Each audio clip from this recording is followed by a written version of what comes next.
एक सिख अपने बाल कभी नहीं काटता। एक बौद्ध भिक्षु अपना सिर पूरी तरह मुंडवा लेता है। एक हिंदू साधु सालों तक ना काटे न संवारे ऐसे बाल रखता है।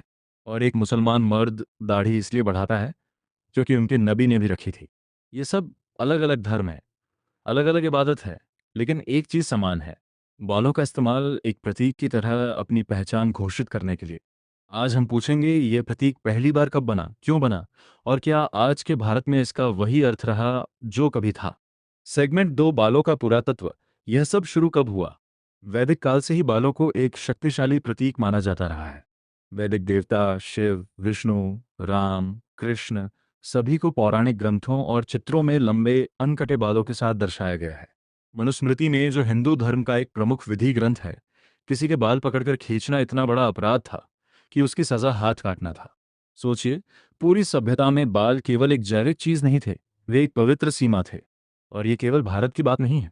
प्राचीन मिस्र में ईसा से 2000 साल पहले की मम्मियां मिली हैं जिनके जटाबद्ध बाल थे। कहा जाता है कि यह मिस्र के पुजारियों की पहचान थी, ईश्वर से जुड़ाव का प्रतीक। तो बाल और धर्म का रिश्ता सार्वभौमिक है, लेकिन भारत में ये और भी जटिल है, और भी गहरा है। सेगमेंट 3, हिंदू धर्म। शिव की जटा से मुंडन तक दोनों क्यों?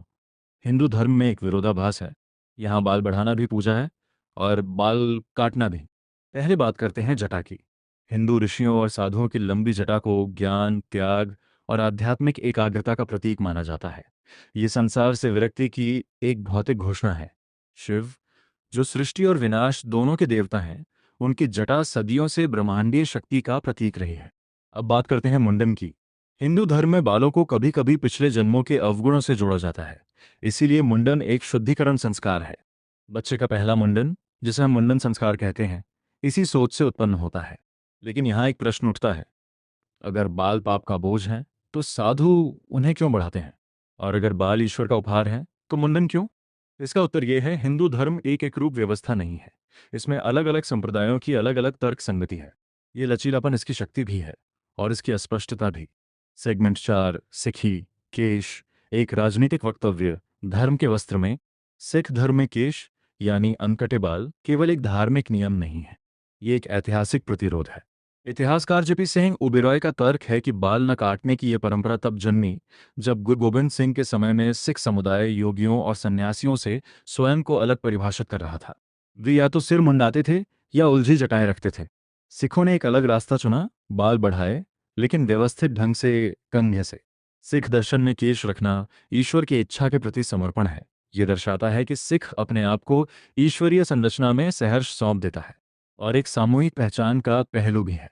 चूंकि हर आस्थावान सिख केश रखता है, ये एक साझा आधार बन जाता है, एक मनोवैज्ञानिक सूत्र जो सभी सिखों को एक ही आध्यात्मिक और सामाजिक लक्ष्य की ओर जोड़ता है। लेकिन आज की वास्तविकता क्या है? अनुमान है कि भारत के आधे सिख पुरुष अब बाल कटवा लेते हैं।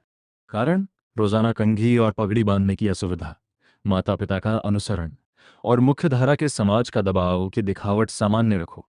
तो प्रश्न यह है, क्या कोई पहचान का प्रतीक तब भी प्रासंगिक रहता है जब समुदाय स्वयं उसे आंशिक रूप से छोड़ने लगे? सेगमेंट 5, इस्लाम, दाढ़ी, सुन्नत, प्रतीक या सामाजिक दबाव। इस्लाम में बालों की अवधारणा दो आयाम में आती है, दाढ़ी पुरुष के लिए और हिजाब महिला के लिए।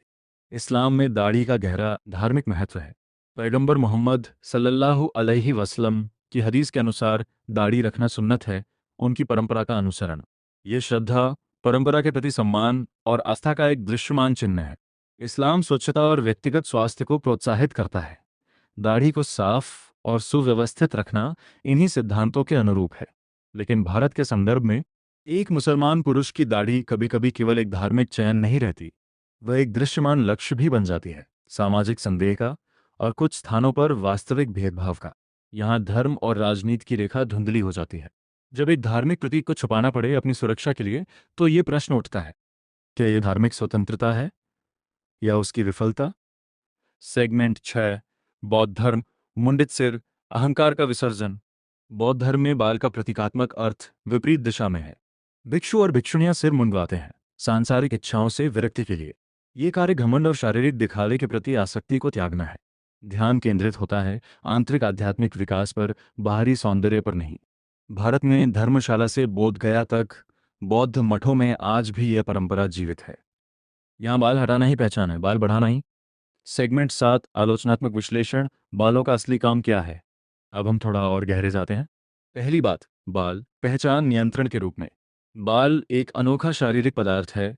इसे आकार दिया जा सकता है, हटाया जा सकता है, लेकिन ये फिर भी व्यक्ति का सार वहन करता है। ये हमारी आयु, लिंग और सामाजिक परिपक्वता का संकेत देता है। इसीलिए धर्मों ने इसे एक पहचान प्रबंधन के साधन की तरह उपयोग किया। संदेश यह था, तुम विशेष हो, अलग हो, हमारे हो। दूसरी बात, सामाजिक नियंत्रण का पहलू।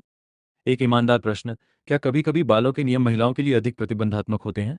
हिंदू धर्म में विधवा का मुंडन, इस्लाम में हिजाब, रूढ़िवादी यहूदी धर्म में विवाहित महिला का बाल ढकना, ये सभी परंपराएं वे हैं जहां महिलाओं के बालों पर समुदाय का नियंत्रण दिखाई देता है। इसे एक स्त्रीवादी दृष्टि से देखा जाना चाहिए, नजरअंदाज नहीं किया जाना चाहिए। तीसरी बात, विज्ञान क्या कहता है? बालों के बढ़ने का आध्यात्मिक ऊर्जा से कोई प्रमाणित संबंध नहीं है, ये जीव विज्ञान है। लेकिन मनोविज्ञान एक अलग कहानी कहता है। शोध दर्शाता है कि धार्मिक प्रतीक जैसे केश या दाढ़ी जो बार बार दृश्यमान होते हैं, वे सामूहिक एकता और व्यक्तिगत पहचान को वास्तव में सुदृढ़ करते हैं। तो मनोवैज्ञानिक लाभ वास्तविक है, चाहे आध्यात्मिक दावा विवादास्पद हो। चौथी बात, भारत विशिष्ट तनाव। भारत एक ऐसा देश है जहां धार्मिक पहचान का दृश्यमान प्रदर्शन, केश, दाढ़ी, तिलक, बिंदी, कभी कभी प्रेम को आमंत्रित करता है और कभी कभी हिंसा को। ये प्रतीक अपनी तटस्थ भूमिका से निकलकर राजनीतिक वक्तव्य बन गए हैं। जब एक सिख की पगड़ी या एक मुसलमान की दाढ़ी उसे जोखिम में डाल सकती है, तो हम ये पूछ सकते हैं, क्या हम सच में एक धर्मनिरपेक्ष लोकतंत्र हैं? सेगमेंट 8, निष्कर्ष। बाल एक छोटी सी जैविक चीज, लेकिन मानव इतिहास में इसने एक असाधारण भार वहन किया है। श्रद्धा का, प्रतिरोध का, पहचान का, नियंत्रण का, और कभी कभी अपनी स्वतंत्रता का भी और अपनी कैद का भी। भारत में जहां इतनी परंपराएं एक साथ जीती हैं, बालों की यह राजनीति केवल धार्मिक नहीं है, ये सामाजिक है, राजनीतिक है और गहराई से व्यक्तिगत भी है। आपके बाल आपकी पसंद है, लेकिन आज वे किसी न किसी के लिए एक वक्तव्य भी हैं। इस पर विचार कीजिए।